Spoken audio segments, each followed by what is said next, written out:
This is definitely the most personal video I've ever made. Not even my family will know the details I'm about to share with you today. I've worked really hard on the scripting of this video, and I'm going to work very hard on the editing because I want to emit a specific lesson, an important lesson, to anyone that has the patience to listen to it. So though I'm still not fully accustomed to speaking on camera without any sort of mask or attempt of hiding my real self, I will try to drop all the acts for you and be as transparent as I can be. I became a Muslim in 2002. If I try to remember the specific day, I believe it was the 6th of June. I do have a journal entry on the day that it happened and that I realized. I'm the only Muslim member of my family, and my journey so far has had its ups and downs. But Islam is filled with peace and comfort, and I'm not exaggerating, it has saved my life. At this point you may be realizing, but this video isn't only to share my story. As I said earlier, it is to convey a specific message and lesson. So I'm not only making the video for the curiosity of others, but for those that may be in a place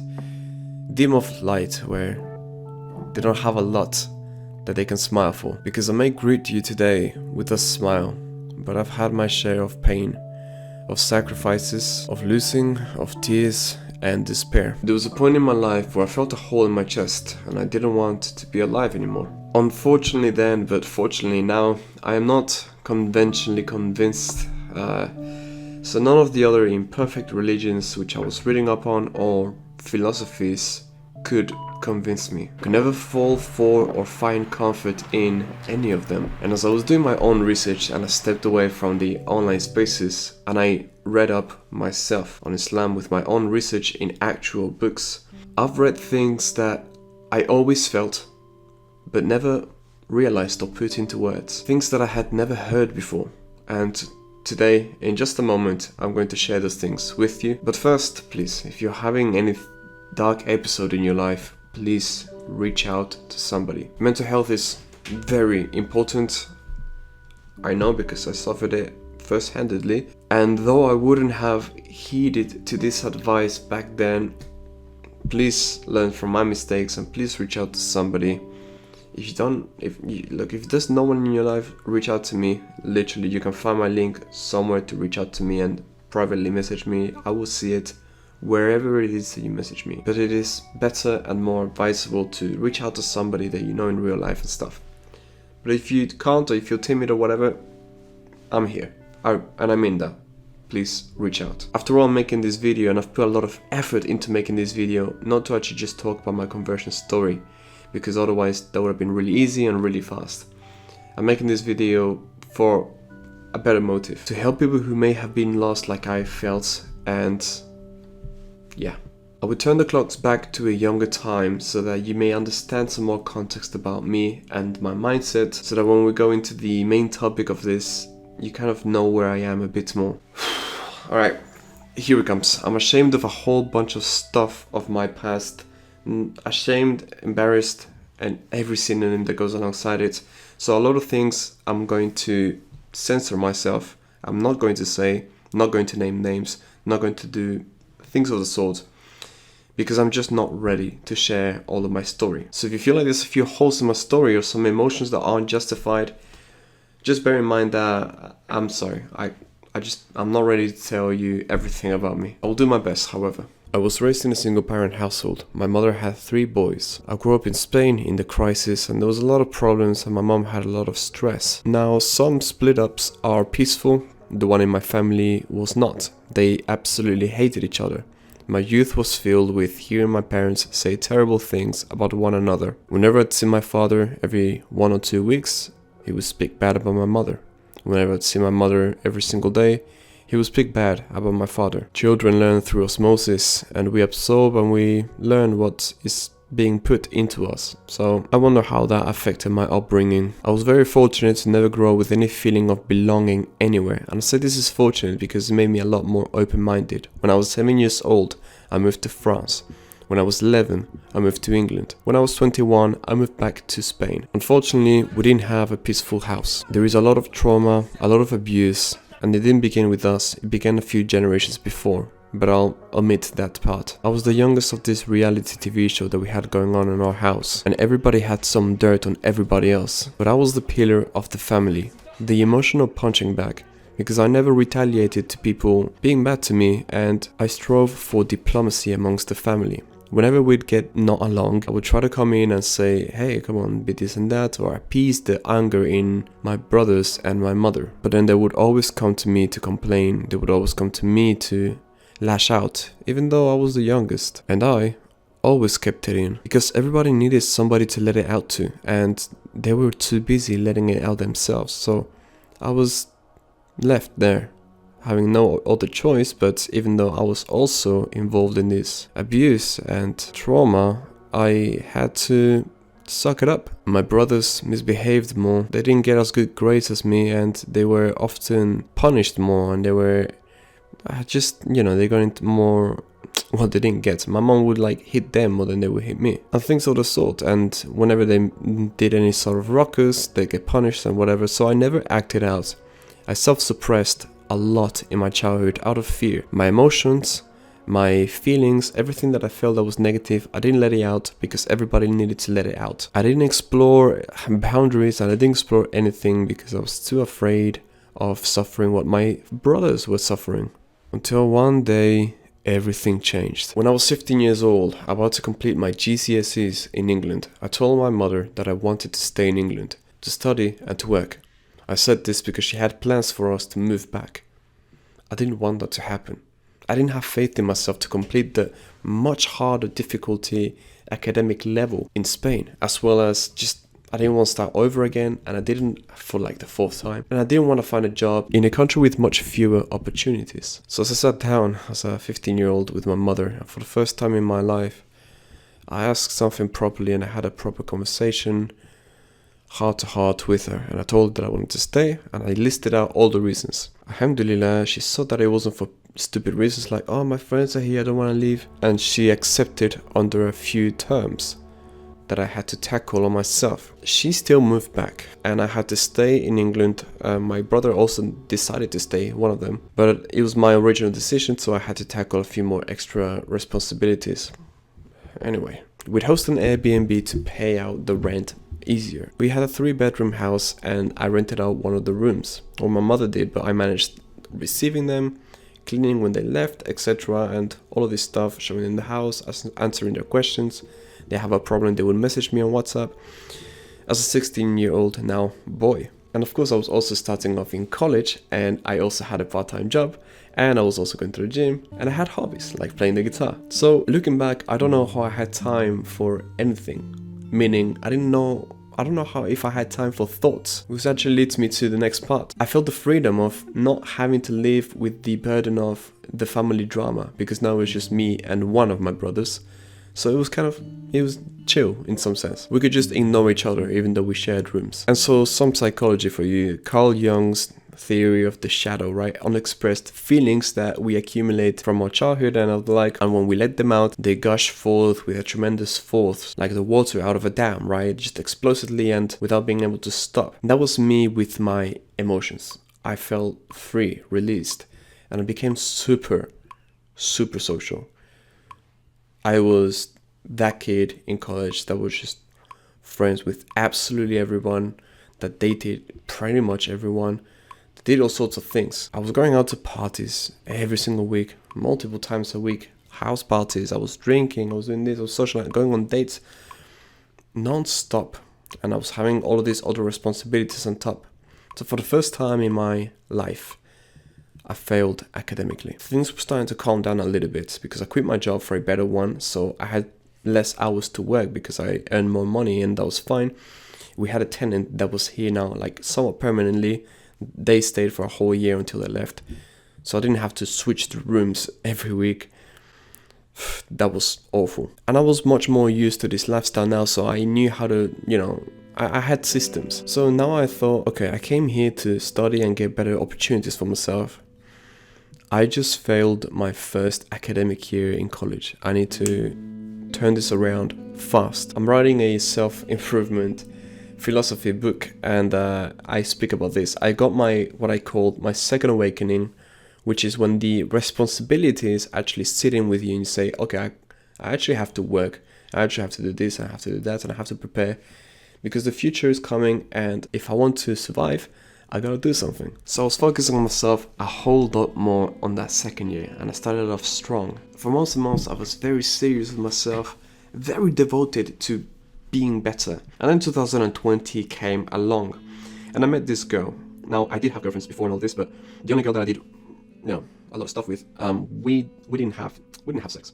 So with this girl that I met, we did have sex. It was my first time properly, you could say, and it happened a week just before the lockdown. And then we carried on speaking and all this, and I had feelings for this girl that obviously it's my first time that I didn't feel before, and I considered her important and blah blah blah. I break up with her because of some teenage drama, and then we get back together, and then she breaks up with me, like she just disappears without saying a word, and it really upsets me, and it makes me wonder what happened, what did wrong, because I gave her an explanation, she never gave me one. And that's when I read this book in my I was studying French, right? Even though I'm fluent in French, I was just like, Anyway, I read this book, Le Petit Prince. And for the first time in my life, I read something that was self-improvement / philosophy, because there's a hidden message in this. If you read it, you will know. So it's like I unlocked in some way a secret of the universe, and I started to think properly, because my shadow lapse of time had finally finished. I had been really social for a really long time now, over a year, and that's it, I went crazy. Now I was relaxing. I was more comfortable and more balanced with my emotions. In some sense, I restored that inner child. And after reading Le Petit Prince,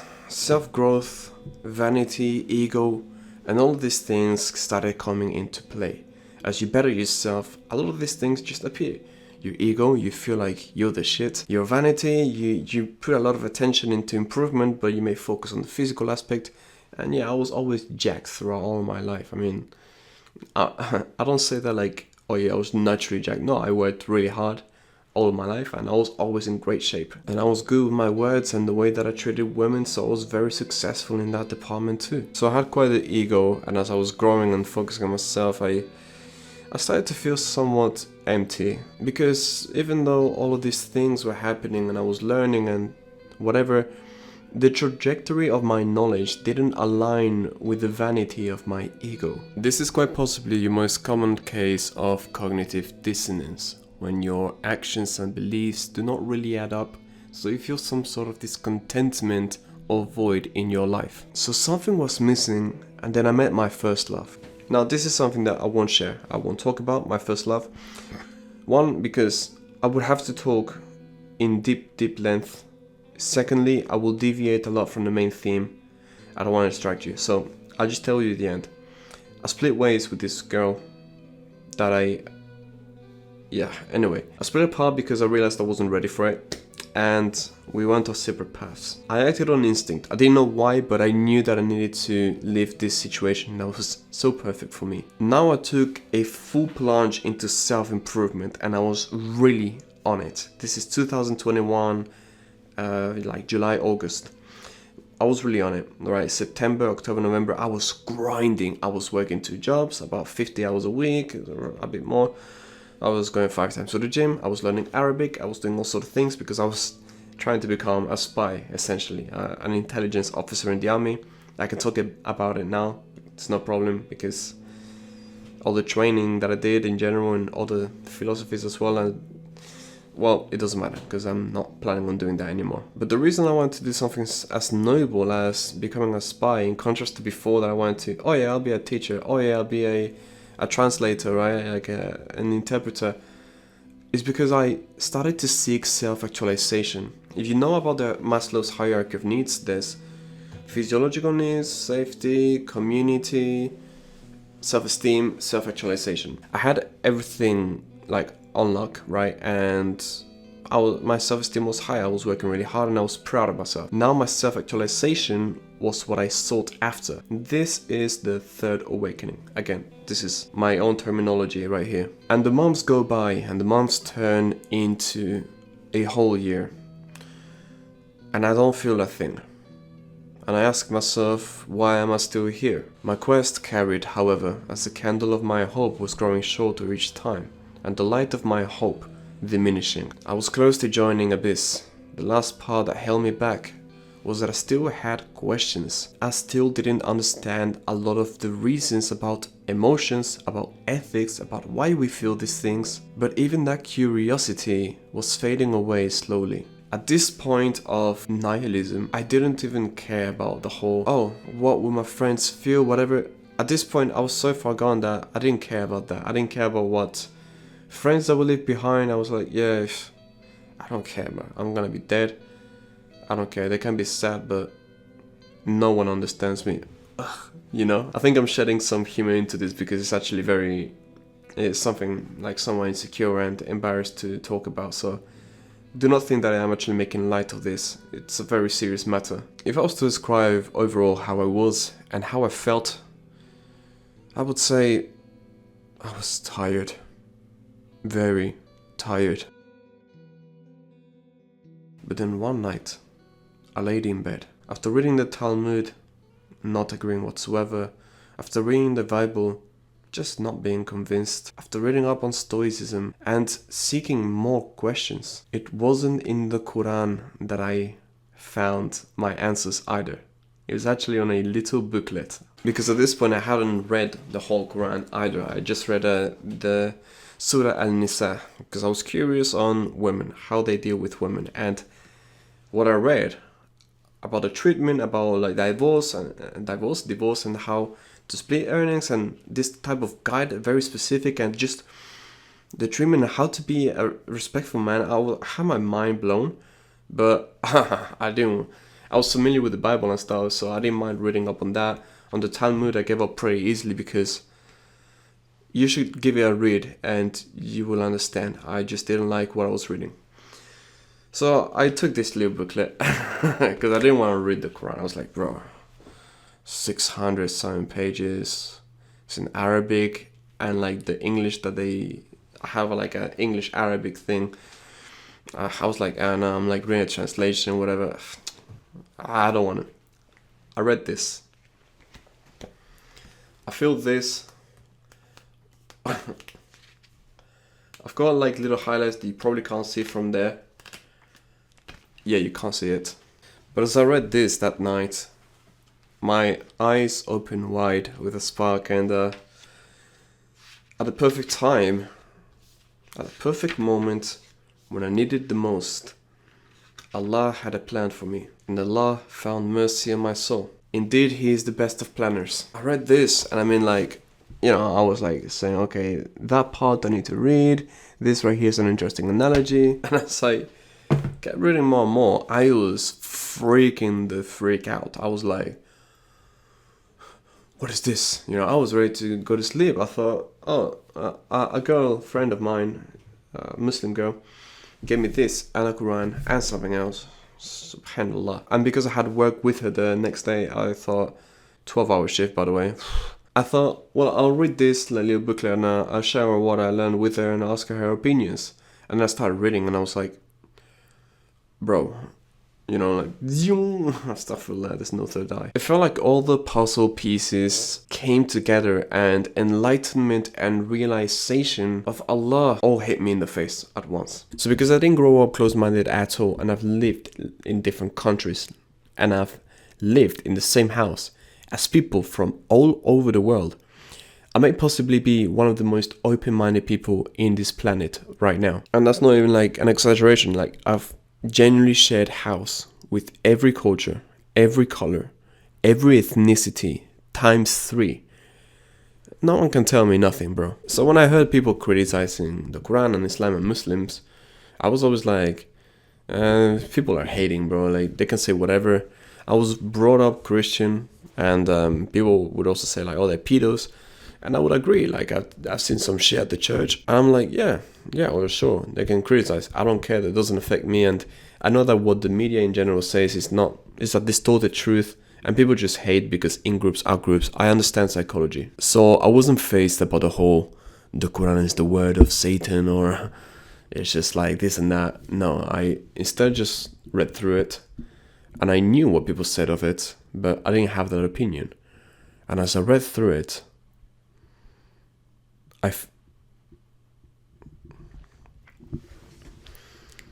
it was just